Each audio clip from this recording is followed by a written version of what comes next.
The stagecoach wheels screamed. They dug into the dust of Cedar Ridge and stopped, and the whole world went silent. The sun didn't just shine, it punished. It beat down on the baked earth until the air itself seemed to tremble. From the cool shade of porches, eyes watched. Hard eyes, curious eyes, the kind of eyes that judge you before you even take your first breath in a new place. And then she stumbled out. Her name was Sarah, just Sarah. The last name, Mallister, felt like it belonged to a ghost, a girl from Pennsylvania who believed in promises written on paper. That girl was gone. This woman was a wreck. Her dress was ripped, stained with things she didn't want to name. Bruises, deep and purple, bloomed on her skin like poison flowers. Every step was a fresh agony, a sharp reminder of cracked ribs and a man's heavy fists. She clutched a small carpet bag to her chest. It was all she had left. Her eyes, hazel and wide with fear, darted from one wooden storefront to the next. This was it, the end of the line. She'd come west to be a bride, promised a life with a kind store owner named William Thornton. But the letters were lies. Thornton was a drunk, a gambler who'd lost everything. He'd taken one look at her, sneered that she wasn't as pretty as her picture, and then he'd used his fist to show her just how disappointed he was. He threw her on the next stage with 12 cents and a world of pain. Now she stood alone, broken in a town that smelled of dust and disinterest. The silence of the crowd was a physical weight, pressing down, suffocating. A voice cut through the heat, slick and ugly. Well, well, look what the stage dragged in. Three men peeled themselves from the shadows of the depot. They moved with a lazy confidence that made Sarah's blood run cold. The one who spoke was wiry, with teeth the color of old corn. He looked her up and down like she was a horse with a lame leg. Damaged goods, he sneered, a grin spreading across his face, but might still have some use. Sarah's back hit the warm wood of the stagecoach. Her own voice was a stranger, a dry whisper. Please, I don't want any trouble. The thin man's grin widened. He stepped closer, and the sour stench of whiskey washed over her. Sweetheart, we ain't offering trouble, just a business proposition. He leaned in, his voice dropping to a conspiratorial hiss. A woman alone in a town like this, well, there's ways you can earn your keep. The meaning was as sharp as a knife. Sarah's world tilted. The stories she'd heard on the long journey west, whispered between women with tired eyes, they weren't just stories anymore. They were real, and they were standing right in front of her. For a second, her legs threatened to give out. She had survived William Thornton, but this felt different. This was an abyss, and she was standing on the edge. But just as the darkness threatened to swallow her, another voice spoke, deep, steady, and calm as a river stone. The lady said she doesn't want trouble. The three men turned, their smirks faltering. A tall figure walked toward them from the middle of the street, moving through the shimmering heat like he was part of it. Dust coated his boots, his simple shirt, his sun-beaten face. You could see he was a rancher by the plain, sturdy set of him. But there was something else there too, a stillness, a coiled readiness that made the air crackle. His eyes were the color of a gathering storm, and when they landed on the three men, the whispers from the porches died completely. The thin man, Tom, spat in the dust. He tried to sound brave. This ain't your concern, Coleman. He gestured at Sarah. Woman's got no kin, no husband. Makes her fair game. The rancher, Coleman, didn't raise his voice. His hand just drifted, settling near the worn leather handle of the pistol on his hip. It wasn't a threat. It was a statement of fact. Maybe so, he said, his voice level. But I'm making it my concern now. One of the other men laughed, a nervous, jerky sound. Looking to buy yourself a woman, Coleman? Finally gave up finding one the regular way? Coleman's gaze didn't waver. It was fixed on Tom. I'm looking to finish my business in town and head home. He paused, and his storm-gray eyes finally moved, meeting Sarah's. This woman's coming with me. The words hung in the hot, still air. They were almost the same words the other men had used. The same idea of being claimed, of being taken. But from his lips they sounded different, stripped of the cruelty, the hunger. When he looked at her, It was the first time since she'd left her father's house that she felt like a person. Not a thing to be used or discarded, but he was still a stranger, a man with a gun in a town full of vultures, and he had just claimed her like she was a stray calf. Coleman never broke eye contact with Tom Briggs. His voice was quiet, but it carried across the dusty street, each word a carefully placed stone. "Tom," he said, "you've got a wife, 3 little girls at home. You really want to stand here in front of God and everyone, bargaining over a beaten woman like she's a side of beef?" Tom stiffened, his face flushing a dull, angry red. Coleman's gaze shifted to the next man. "And Pete, doesn't your mother still take in washing to make ends meet? How would she feel if she knew her boy was out here playing vulture, circling a woman who's already been half killed?" In a town as small as Cedar Ridge, shame was a powerful weapon. A man's reputation was all he had, and Coleman was tearing theirs to shreds in public. The men muttered, they spat, but the fight had gone out of them. They shot one last hateful look at Sarah, then turned and shuffled away, disappearing into the dark maw of the saloon. The silence that followed was different. The judgment was gone, replaced by a tense curiosity. Coleman waited until the saloon doors swung shut before he finally turned to Sarah.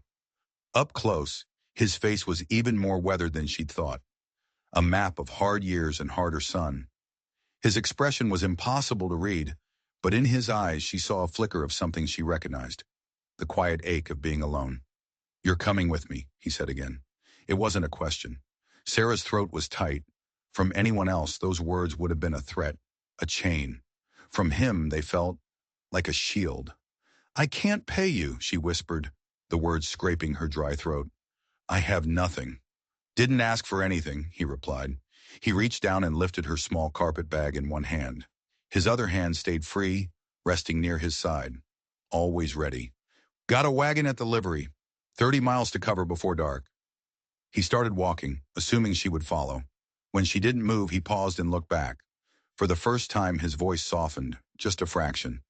"Ma'am, those ribs need tending. My ranch has supplies. It has a clean bed. That's all I'm offering. A place to heal and figure your next move." He held her gaze. "Nothing more. Unless you want it to be."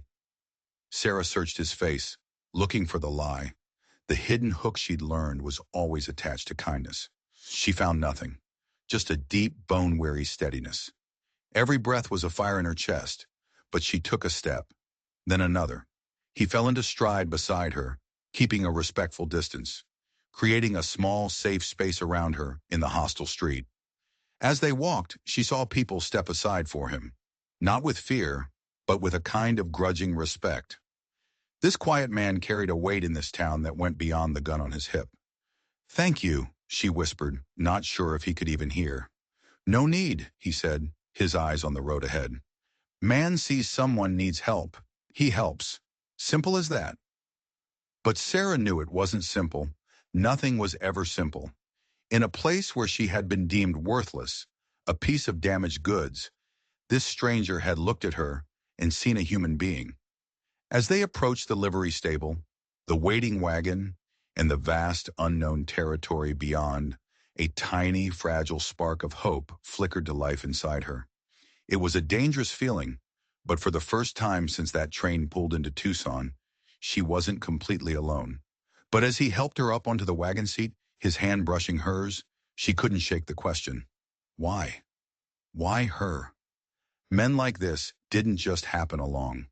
There was a reason he was in Cedar Ridge today, and she had a terrible feeling it had nothing to do with luck. The wagon wheels groaned a steady rhythm against the hard-packed trail, leaving Cedar Ridge to bake in its own dust. Sarah sat ramrod straight on the wooden bench, every jolt a fresh torment to her ribs. Beside her, Joe Coleman held the reins, his hands sure and steady, his gaze locked on the horizon. It was a quiet she hadn't known could exist. Not the heavy, menacing silence of William Thornton, but a wide-open silence, one that let you breathe. They rode for miles without a word, the sun bleeding across the western sky in strokes of orange and crimson. The landscape was brutal and beautiful, all sharp rocks and hardy scrub.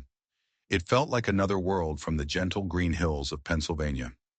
Sarah's mind was a whirlwind. Who was this man? This quiet rancher who could stare down three armed men without breaking a sweat. Why had he done it? Charity was a story preachers told. In her experience, men always had a reason. As the light began to fail, they crested a low ridge, and the land fell away to reveal his ranch. It wasn't the grand, sprawling empire Thornton had lied about in his letters. It was something better. It was real. A low, sturdy adobe house stood firm against the wind. The barn doors were straight, the corrals held a handful of healthy-looking horses, and every fence post was solid.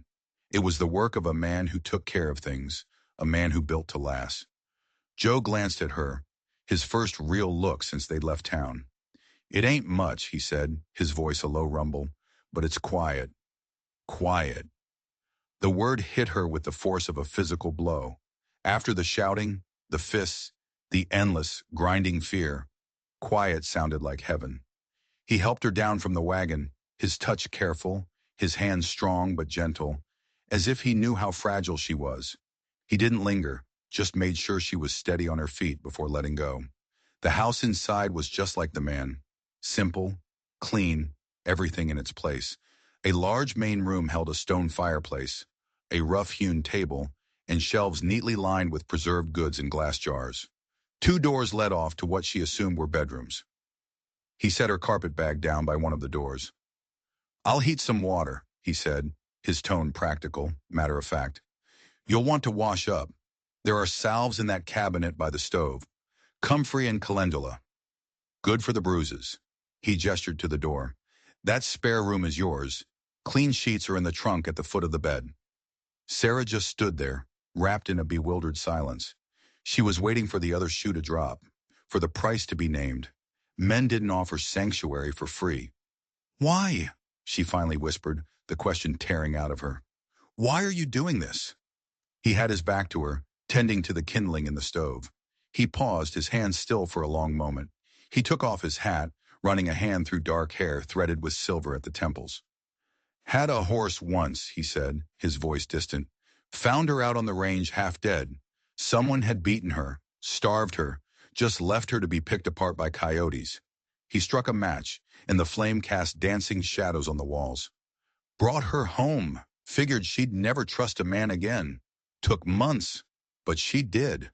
Turned out to be the best cow horse I ever owned." He turned to look at her then, and the faintest hint of a smile touched his lips, though it never reached his eyes. "I see that look. Don't worry, I'm not comparing you to a horse. I'm comparing myself. I'm the kind of man who can't just walk past something broken when I know I have the tools to fix it." It wasn't an insult. It wasn't pity. It was an explanation. Simple, direct. He poured hot water from the kettle into a basin, setting it on the table with a clean cloth and a bar of soap. "I'll see to the animals. You take your time." And then he was gone, leaving her alone in the quiet warmth of his home. The simple, uncomplicated kindness was more devastating than any cruelty had been.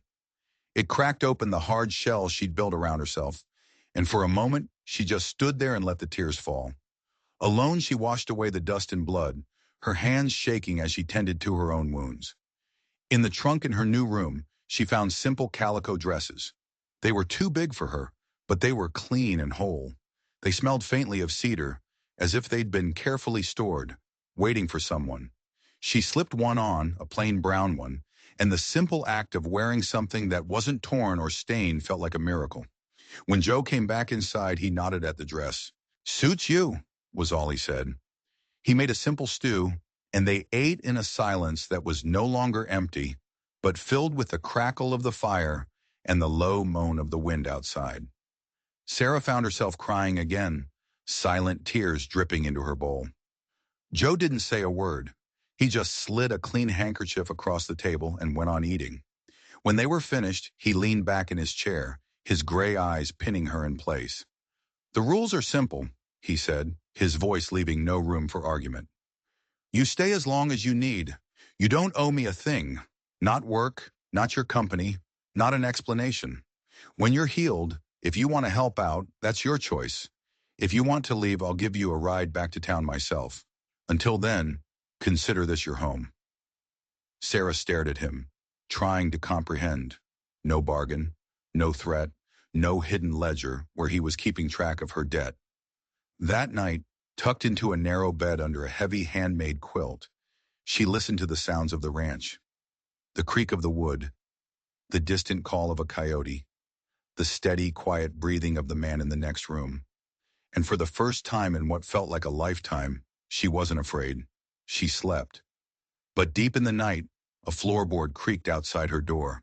She shot bolt upright, her heart hammering against her ribs. The sound wasn't the house settling, it was a footstep. Slow, deliberate. The latch on her door was old, flimsy. It wouldn't hold against anyone determined to get in. The footsteps stopped. Silence descended again, thicker and more terrifying than the sound had been. Was this it? Was this the price? Had she been a fool to trust him? The door handle began to turn. Sarah scrambled back against the headboard, pulling the quilt up to her chin, her breath catching in her throat. The door swung open with a low groan, revealing Joe Coleman's silhouette against the faint moonlight filtering through the main room window. He stood there for a long moment, just watching her. She couldn't see his expression, couldn't read his intent. Fear, cold and absolute, seized her. Then he spoke, his voice a low whisper that barely disturbed the air. Just checking the fire. He gestured vaguely toward the main room. Sometimes a stray ember jumps the hearth. Wouldn't want the place to burn down around us. He pulled the door quietly shut, and she heard his footsteps retreat. She stayed frozen for a full minute, her heart a frantic drum against her ribs. Checking the fire. It was a plausible reason, a simple domestic chore. But why stand at her door? Why watch her in the dark? The feeling of safety she'd felt just hours before evaporated, replaced by a chilling uncertainty. This quiet man had secrets. The way he moved, the way he watched, the way the entire town of Cedar Ridge seemed to hold its breath around him. He was more than just a rancher who helped strays. The days that followed fell into a strange, tentative rhythm. Sarah's body began to heal. The bruises on her skin faded from angry purple to a mottled yellow-green, and the fire in her ribs slowly banked to a dull ache. She started helping around the house. Small things at first. Mending a tear in one of Joe's shirts, patching a worn curtain, sweeping the already clean floors. She needed to feel useful, to combat the terrifying sense of being a burden. Joe never asked her to do anything, but he noticed. One morning, a small, cracked cup holding a single, defiant desert wildflower appeared on the small table beside her bed. He never said a word about it, but she knew. It was his silent way of saying thank you. By the third week, she was the one up before dawn, putting coffee on to boil while he was out with the horses. He'd protested at first, telling her she needed her rest, but she'd stood her ground. I need to do this, she'd told him, and he'd looked at her for a long moment before giving a single, sharp nod of understanding. They worked. They ate. They existed in the vast quiet of the ranch. The silence was their main form of communication. But in that silence, Sarah began to learn him. She learned the way he always checked the western horizon before sundown, a strange tension in his shoulders. She learned that he slept lightly, waking at the slightest unfamiliar sound. He was a man living on a razor's edge, pretending at peace. He told her in short, clipped sentences about the woman the dresses had belonged to. Margaret, he said, a mail-order bride from St. Louis. She died of fever on the journey west, before he ever had a chance to meet her. Sarah saw the grief in his eyes, but it felt rehearsed. A story told so many times it had lost its sharp edges. It didn't quite fit with the constant, vigilant tension that seemed to radiate from him. Still, a fragile trust began to grow. It was a trust born of shared silence and mutual respect. She was starting to feel safe again, a feeling so foreign she barely recognized it. Then came the day he broke the routine. We're low on flour and salt, he announced over breakfast. He didn't look at her, just stared down into his coffee cup. I'll need to head to town tomorrow. He finally raised his eyes and his gray gaze was piercing. You want to come? Cedar Ridge, Tom Briggs and his yellow-toothed sneer, the staring, judging eyes. Fear coiled in her gut, slick and cold. But then she thought of hiding here, a prisoner of her own terror, while this man faced the world for her. She lifted her chin. "Yes," she said, her voice stronger than she expected. "I'll come." The next day, as their wagon rattled down the main street of Cedar Ridge, it was just as she'd feared. Every head turned, every conversation paused. She was the subject of every hushed whisper. But this time she wasn't a lone, broken woman stumbling from a stagecoach. She was sitting beside Joe Coleman, and that made all the difference. She held her head high as she walked into the general store at his side. The little bell above the door chimed, a cheerful, innocent sound. And then a voice, oily and full of malice, cut through the room. "Well, look who's cleaned up nice. It's Coleman's charity case." It was Tom Briggs. He was leaning against the counter, a smug look on his face. Sarah froze, the blood draining from her face. All the healing, all the fragile confidence she had built over the past weeks, it all shattered. But Joe didn't even flinch. He just turned, slow and deliberate. His face was calm, but his eyes were no longer the color of a quiet sky. They were the color of a thunderhead, dark and filled with a storm that was about to break. And in that instant, Sarah knew. Joe Coleman wasn't just a quiet rancher. He wasn't just a good Samaritan. He was dangerous. He was a man with a past that had taught him how to be feared. And Tom Briggs, fool that he was, had just reminded him of it. The store went dead silent. The proprietor froze, his hand halfway to a sack of beans. Tom Briggs's smirk faltered as he saw the look in Joe's eyes. It wasn't anger. It was something colder, something much more final. Joe took a step forward, and it was like watching a panther move, smooth, silent, and radiating power. He didn't touch Briggs. He didn't raise his voice. He just stood in front of him, and the sheer force of his presence seemed to suck all the air out of the room. "You're going to apologize to the lady," Joe said, his voice so low it was almost a whisper, but it cut through the silence like a razor. "Then you're going to walk out of this store. And if I ever hear you so much as breathe her name again, you and I are going to have a conversation out in the scrub, and only one of us will be walking back." The threat was so stark, so utterly devoid of doubt, that a bead of sweat trickled down Tom Briggs's temple. He swallowed hard, his Adam's apple bobbing in his throat. He glanced at Sarah, his eyes wide with a newfound fear. Ma'am," he stammered. I apologize." Sarah found her voice, holding his gaze until he looked away. "Accepted." Joe didn't move until Briggs and his friends had practically scrambled out the door. Then the storm in his eyes receded, and he was just Joe again. He turned to the stunned storekeeper. "A sack of flour, 5 pounds of salt, and a box of cartridges for a Colt .45. They gathered their supplies and left, the entire town watching them go in a new kind of silence. Not of judgment, but of awe and fear. They were a mile out of town before Sarah spoke, her voice trembling slightly. "I've brought trouble to your door." Joe glanced at her, and a flicker of something that might have been amusement crossed his face. "That wasn't trouble, Sarah. That was a fly that needed swatting." "But you scared me," she admitted, the words barely audible. She wasn't talking about Tom Briggs. He looked away, his knuckles white on the reins, his gaze fixed on the long, empty road ahead. "I would never hurt you," he said, and it was a vow. "You know that, don't you?" And the strangest part was, she did. She believed him, completely. The man was capable of terrible violence. She had just seen the proof. But she knew, with a certainty that settled deep in her bones, that his violence would never be turned on her.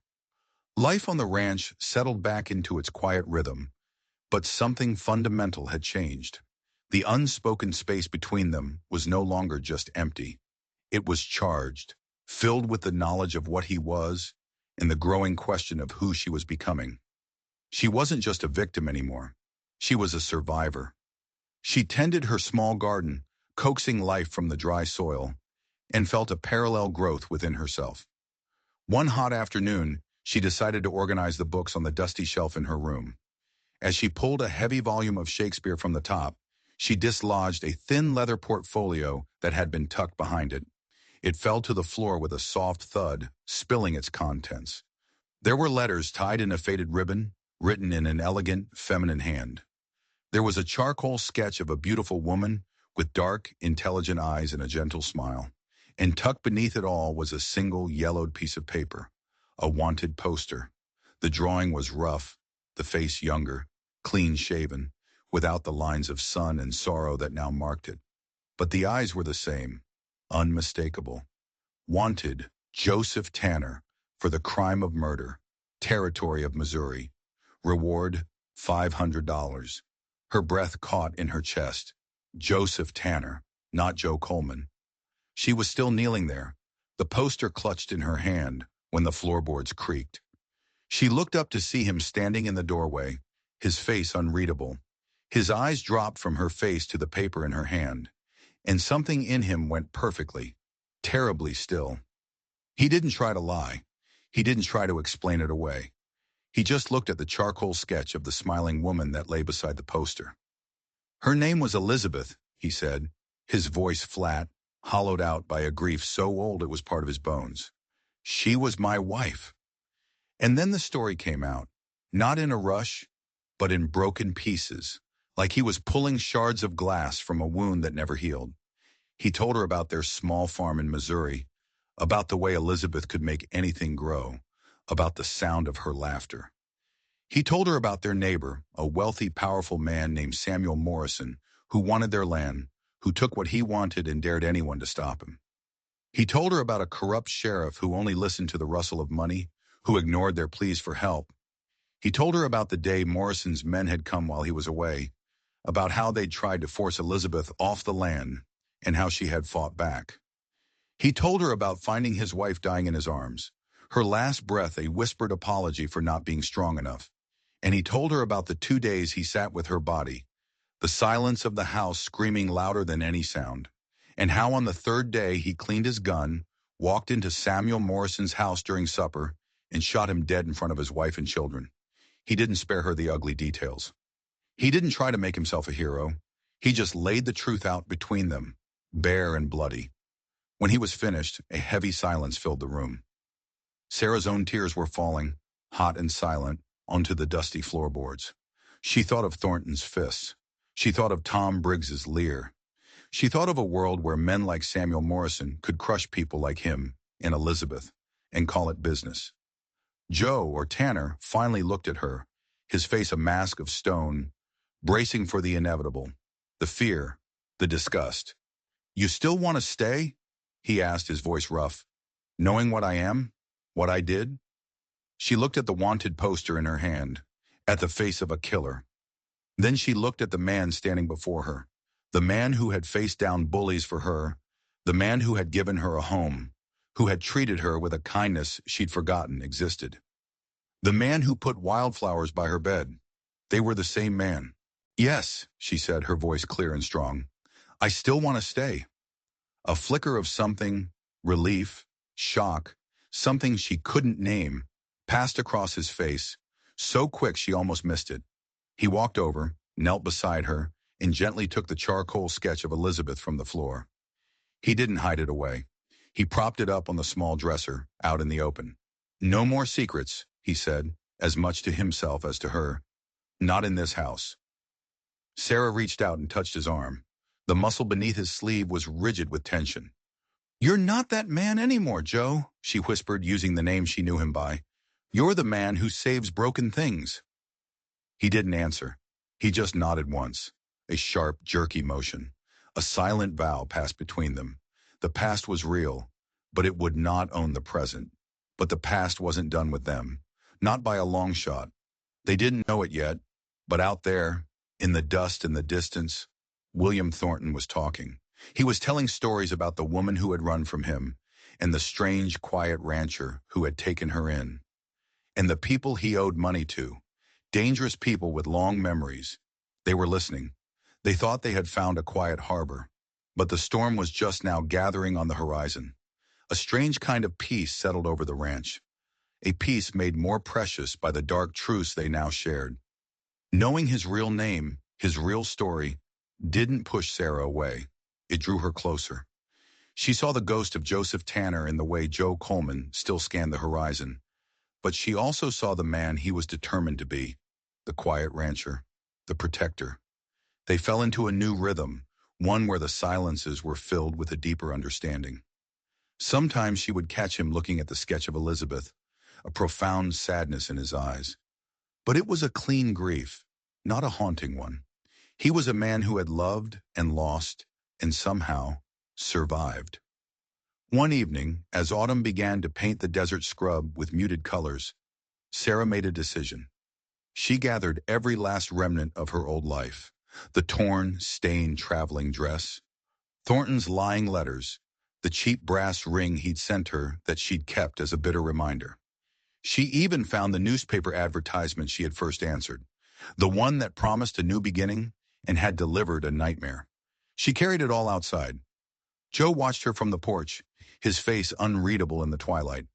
Without a word, he came down, and together they built a small fire in the dusty yard. Piece by piece, she fed her past to the flames. The dress curled into black ash. The letters turned to glowing embers. Thornton's false words disappearing into the smoke. When the last scrap of paper was gone, she felt a lightness she hadn't experienced since she was a girl. The fire burned down, and in the glowing darkness, Joe reached into his pocket. He pulled out something small and handed it to her. It was a ring, but like none she had ever seen. It was forged from a single piece of dark steel, hammered and shaped by hand. Etched into its surface was a tiny, intricate brand, the mark of his ranch. "It's not a proposal," he said, his voice quiet, "unless you want it to be." He looked down at the ring in her palm. "It's just something real, something strong, if you'll have it."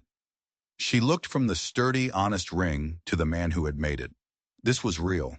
This was earned. She slipped it onto her finger. It fit perfectly. "Yes," she whispered to the crackling embers. But their quiet world was about to be shattered. A few days later, a rider appeared on the horizon, moving fast. Joe saw him first. His entire body went rigid. He pushed Sarah toward the house. "Get inside and bar the door." "Who is it?" she cried, her heart beginning to pound. "Trouble," was all he said, pulling the rifle from its scabbard on his saddle. The rider wasn't a stranger. It was the sheriff from Cedar Ridge, and he wasn't alone. Behind him rode two grim-faced men Sarah had never seen before. They wore dusty suits and city hats, and they looked dangerously out of place. The sheriff reined in his horse a few yards from the house. "Coleman," he called out, "these men are looking for a man named William Thornton. Said he was last seen heading this way, looking for a woman. You know anything about that?" Sarah's blood went cold. "Thornton, here." Joe stepped forward, the rifle held loosely at his side. "Thornton's not here, and if he were, he wouldn't be welcome." One of the city men spoke, his voice cold and sharp. "He owes our employer a substantial amount of money, but he also took something that didn't belong to him, a ledger book. We have reason to believe the woman he was with might have it." His eyes flicked to the house, to the window where he must have known Sarah was watching. "We'd like to have a look at her things." Joe's voice dropped, losing all its warmth. "That's not going to happen." The sheriff shifted uncomfortably in his saddle. "Now, Joe, let's be reasonable." "I am being reasonable," Joe cut him off. "I'm telling you to turn your horses around and ride away. This is private property." The second city man smiled, a chilling, predatory expression. "This isn't about property, rancher. This is about a debt, and we always collect." He slowly opened his coat, revealing the butt of a pistol tucked into his waistband. "We can do this easy, or we can do this hard." Suddenly, it all clicked into place for Sarah. The carpet bag, the one thing she had from Thornton. He hadn't just tossed her out. He had used her. He had hidden something in her bag, something valuable enough that these men would ride all the way out here for it. She was not just a cast-off wife. She was a mule. And she had led the wolves right to Joe Coleman's door. She ran to her room, her hands tearing at the small carpet bag. She ripped at the cheap cloth lining at the bottom. And there it was, a thin, leather-bound book, crammed with names and numbers. It meant nothing to her, but it was the reason these men were here. It was the reason Joe might die. Outside, she heard the sickening click of a gun being cocked. Sarah didn't hesitate. She grabbed the ledger and ran back to the front room, her mind racing. She couldn't let them kill Joe for this. She wouldn't. She burst through the front door, holding the book aloft. "Is this what you're looking for?" she yelled, her voice shaking but loud. The men's eyes locked onto the book. The smiling man's grin widened. "Excellent. Now hand it over, little lady, and we'll be on our way." "No," Sarah said, her courage surprising her. She looked at Joe, who was staring at her, his face a mixture of shock and fury. "You leave. You right away now, and I'll leave this book on a rock a mile down the trail for you." The man laughed. "I don't think so. I think you'll give it to me right now." He drew his pistol, aiming it not at Joe but squarely at her heart. "Or my friend here will put a bullet in your rancher." Time seemed to slow down. The desert sun beat down. The sheriff looked pale, realizing he had brought a potential massacre to this quiet ranch. Joe was perfectly still, the rifle in his hands, calculating the odds. 2 guns against his 1, and Sarah was caught in the middle. "Give them the book, Sarah," Joe said, his voice dangerously calm. "No!" she cried. "They'll kill you anyway." The man with the gun shrugged. "The lady's smarter than you are, rancher." He took a step forward. "Last chance. The book." And in that split second, Sarah saw it. A flicker of movement from the corner of the barn. A glint of sunlight on metal. Someone else was here. Someone had been watching the entire time. Before she could scream a warning, a third voice rang out, sharp and familiar, cutting through the tense standoff. "Drop it, gentlemen, or the only thing you'll be collecting today is a chest full of buckshot." Everyone froze. From the shadows of the barn, a figure emerged. He was old, grizzled, with a long, sweeping mustache and eyes as sharp as a hawk's. He held a massive shotgun, and it was pointed directly at the 2 men in suits. Sarah recognized him instantly. He was the liveryman from Cedar Ridge, the one who had wordlessly hitched up their wagon weeks ago. The city man's smile finally vanished. The odds had just changed. "Who the hell are you?" "Just a neighbor," the old man said, spitting a stream of tobacco juice into the dust. "And we have a rule out here. We don't care what a man's name used to be. We only care what he is now. And Joe Coleman is a good neighbor. You boys are not."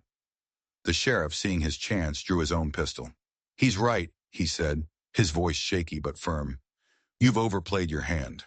Drop the guns." The 2 men exchanged a dark look. They were professionals, caught in a trap. With a curse, the smiling man threw his gun into the dust, the other one quickly following. The immediate threat was over, but 100 new questions exploded in Sarah's mind.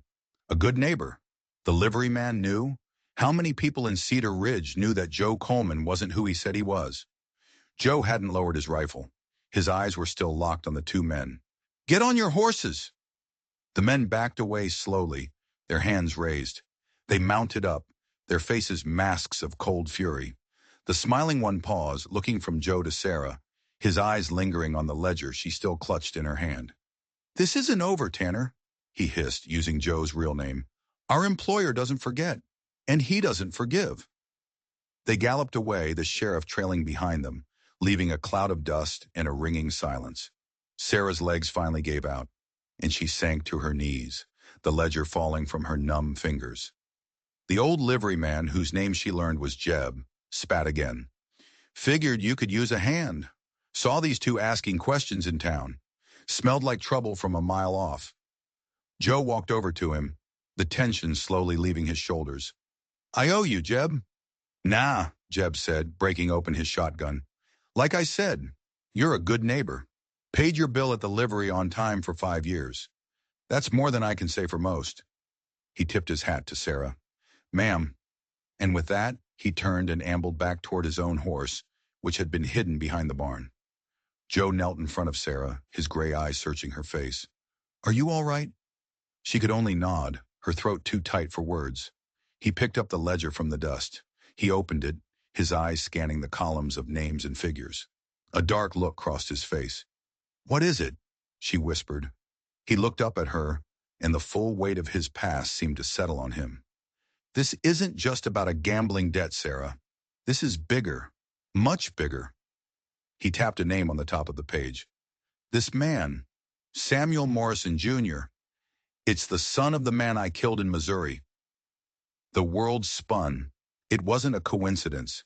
It was a chain of events, a dark thread connecting his past to her present. Thornton hadn't just stumbled into their lives by accident. He had been a pawn in a much deadlier game. And now the man who had inherited his father's hatred and his corrupt empire knew exactly where to find Joseph Tanner. He knew where to find them both. They retreated into the small adobe house, the ledger sitting on the table between them, like a snake ready to strike.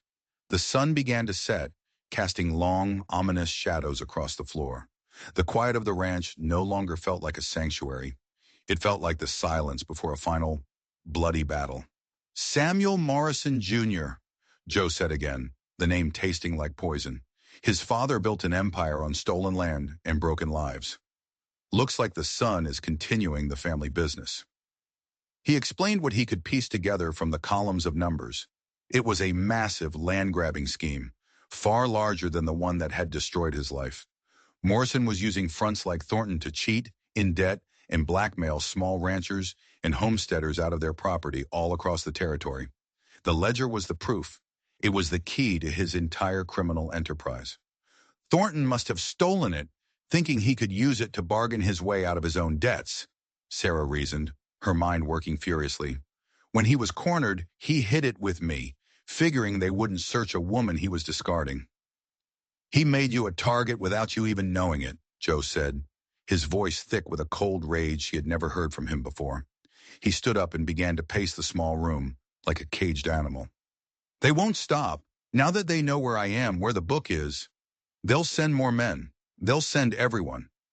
The full, terrifying reality of their situation crashed down on Sarah. They were isolated, 30 miles from the nearest town, a town whose sheriff had already proven to be easily intimidated. Jeb had helped them, but he was one old man with a shotgun. It would be them against an army. We have to run, she said, the words coming out in a desperate rush. We can pack what we need, leave tonight, disappear. Joe stopped pacing and looked at her. The setting sun lit his face, making the lines around his eyes seem deeper than ever. Run where, Sarah? He asked, his voice heavy. I've been running for 10 years. Changed my name, built a new life from nothing, and it found me anyway. There's nowhere left to run. He walked over to the fireplace, resting his hand on the stone mantel. Above it, on a pair of wooden pegs, hung an old, heavy buffalo rifle. He took it down, his movements slow and deliberate. All my life, he said, his back to her, I've let men like Morrison take things from me. They took my land. They took my wife. He turned, his gray eyes burning with a fire she had only glimpsed before. They will not take this. They will not take you. It wasn't a choice anymore. There would be no escape. The fight was coming to them. So what do we do? She whispered. We get ready, he said. He checked the action on the big rifle. It was clean, well-oiled, ready. They'll come, and they'll come hard. But this is my land. I know every rock, every ditch, every shadow. This is where we make our stand. Fear, sharp and icy, tried to grip her. But looking at him, at the quiet, unshakable resolve on his face, she found her own. She was no longer Sarah Mallister, the frightened minister's daughter. She wasn't Thornton's victim. She was the woman who had survived. She had stood beside Joe Coleman, and now she would stand with Joseph Tanner. Show me how to load the rifle, she said. He looked at her, a flicker of surprise in his eyes, which quickly turned to a deep, profound respect. He gave her a grim, determined smile.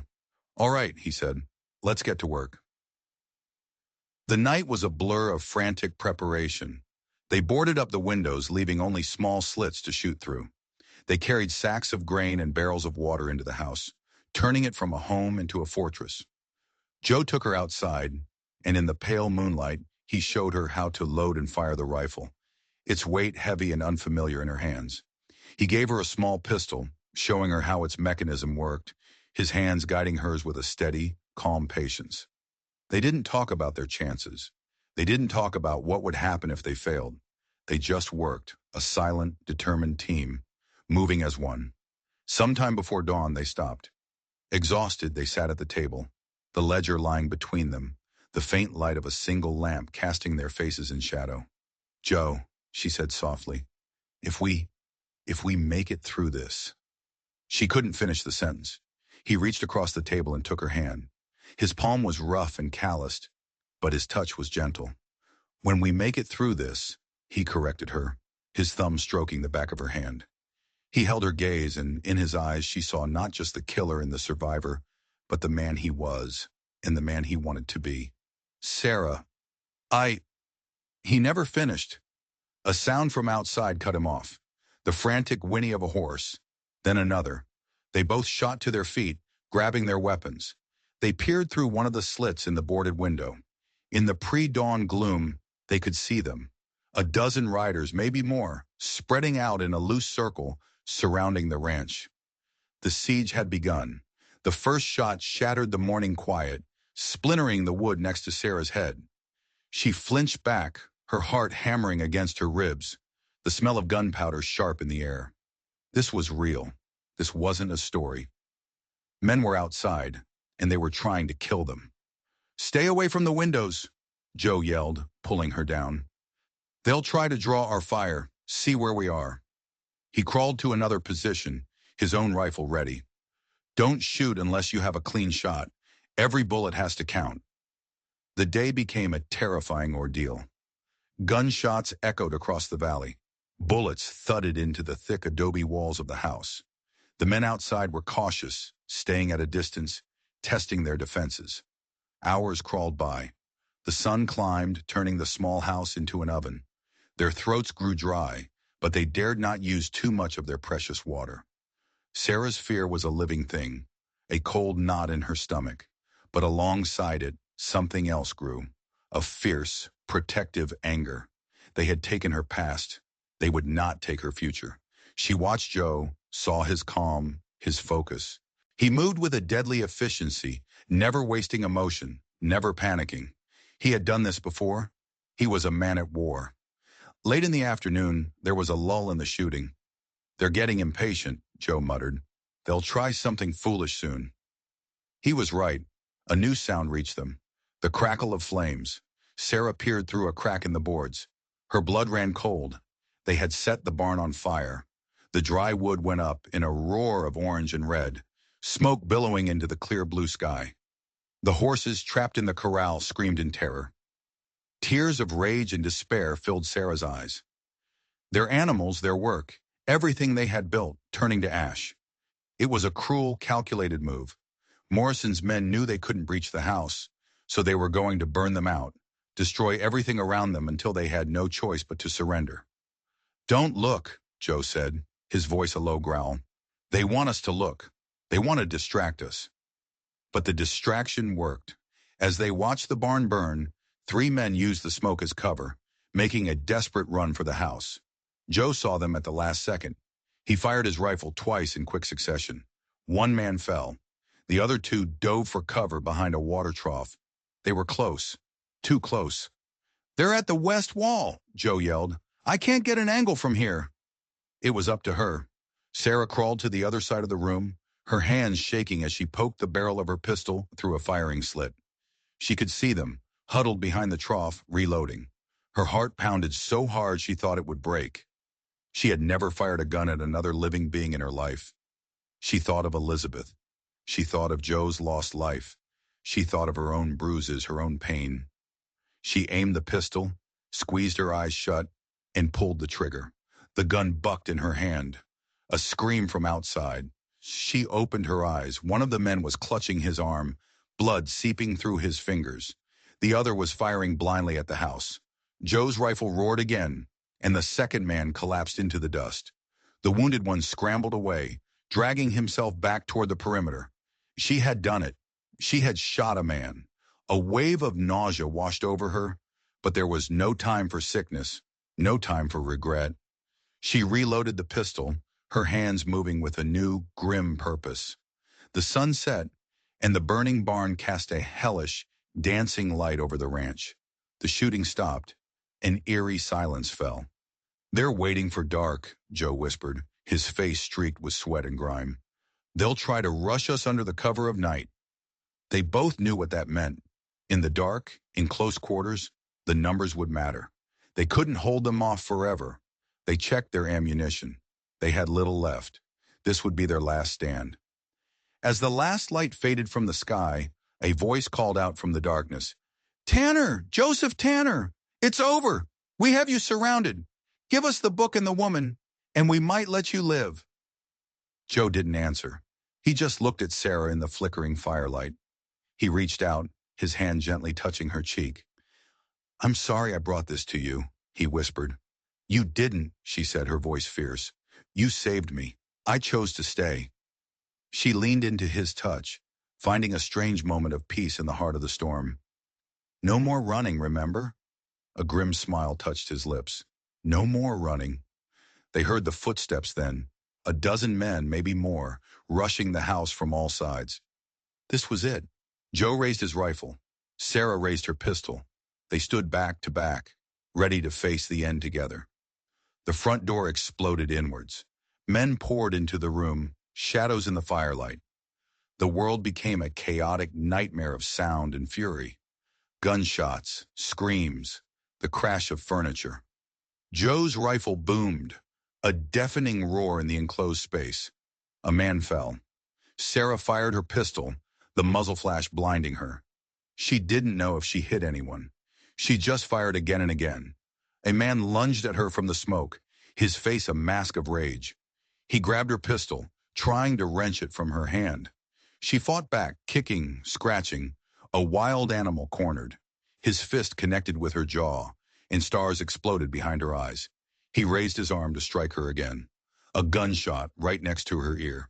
The man's eyes went wide, and he collapsed on top of her. Joe stood over them, his own pistol smoking, his face a grim mask. He pulled her to her feet. "Stay with me." But they were being overwhelmed. There were too many. For everyone they took down, two more seemed to take his place. Joe was hit, a dark stain spreading across his shoulder. He staggered but kept fighting, using his rifle as a club. They were being forced back into the small bedroom. It was over. They were out of bullets, out of time. A large man, the one who had led the attack, stepped forward, a cruel grin on his face. "It's over, Tanner." And then from outside, a new sound. A sound that didn't belong. A volley of gunfire, rapid and disciplined, from multiple directions. The men inside froze, confusion on their faces. The leader's grin vanished. "What the hell is that?" Someone outside yelled. "It's the law! We're surrounded!" The attackers panicked. They had been caught in a trap of their own. Some tried to flee, only to be met with more gunfire. The battle was no longer a siege. It was a rout. In the midst of the chaos, a man in a dusty uniform stepped through the broken doorway, a rifle in his hands. It was the sheriff from Cedar Ridge, and behind him were a dozen armed men. Jeb, the liveryman, was among them, along with other faces Sarah recognized from town. Ranchers, storekeepers. The quiet men of Cedar Ridge, no longer silent. The fight was over in minutes. Morrison's remaining men threw down their weapons, their hands in the air. The sheriff walked over to where Joe was leaning against the wall, clutching his wounded shoulder. "Sorry we were a bit late," the sheriff said, a newfound respect in his voice. "Took some time to convince folks that helping a wanted man was the right thing to do. Jeb here is a very persuasive talker." Jeb spat on the floor. "Told him what you told me, Sheriff. A man ain't what he was. He's what he is." Sarah rushed to Joe's side, tearing a strip from her dress to press against the wound. He was pale, but he was alive. They were alive. She looked around at the wreckage of their home, at the faces of the men who had come to save them, and for the first time she truly understood. This wasn't just Joe's home. It was theirs. And these people, these quiet, tough, desert people, they were their neighbors. They were their community. The sheriff looked at the ledger, which had been kicked into a corner during the fight. "I suspect this book will explain a lot," he said, "including why a man like Samuel Morrison Jr. would send a private army into my county. I think the territorial marshal is going to be very interested in this, and in the story of a man named Joseph Tanner, who was wronged by Morrison's father a long time ago." He looked Joe straight in the eye. "Your running might just be over for good." Weeks turned into months. The ranch was slowly rebuilt, the barn raised anew with the help of their neighbors. The story of the siege at Coleman's place became a local legend. The ledger, in the hands of the territorial marshals, brought down Samuel Morrison Jr. as entire criminal empire. Witnesses from Missouri came forward, and the true story of Elizabeth Tanner's death and the corrupt sheriff who had enabled it finally came to light. Joseph Tanner was officially cleared of all charges. His name was his own again. One crisp autumn evening, a year after she had first stumbled out of that stagecoach, Sarah stood with Joe on the porch of their rebuilt home. The steel ring he had given her was on her finger, solid and real. He turned to her, his gray eyes clear, the old storms finally gone. He held out a small, worn wooden box. Inside, nestled on a piece of velvet, was a simple gold band, worn smooth by years of love. It was Elizabeth's, he said softly. She would have wanted it to be part of something good, something that grew from the ashes. He took a breath. Sarah, I know we've done everything backwards. We've fought a war together before we even had a first dance. But I can't imagine a single day without you. Will you marry me? Tears streamed down her face, but for the first time in her life, they were tears of pure joy. She found him in the barn, pressed the note to his chest, and whispered, yes. They were married by the circuit preacher in their own front room, with Jeb and the sheriff and all the other neighbors who had become their family as witnesses. Sarah wore a simple blue calico dress, and Joe wore his best shirt. There were no church bells, no fancy decorations, just two people who had been broken by the world and had found a way to make each other whole again. That night, in their shared room, he kissed her with a tenderness that healed the last of her old wounds. He held her not like a possession, not like a stray he had rescued, but like his equal, his partner, his wife.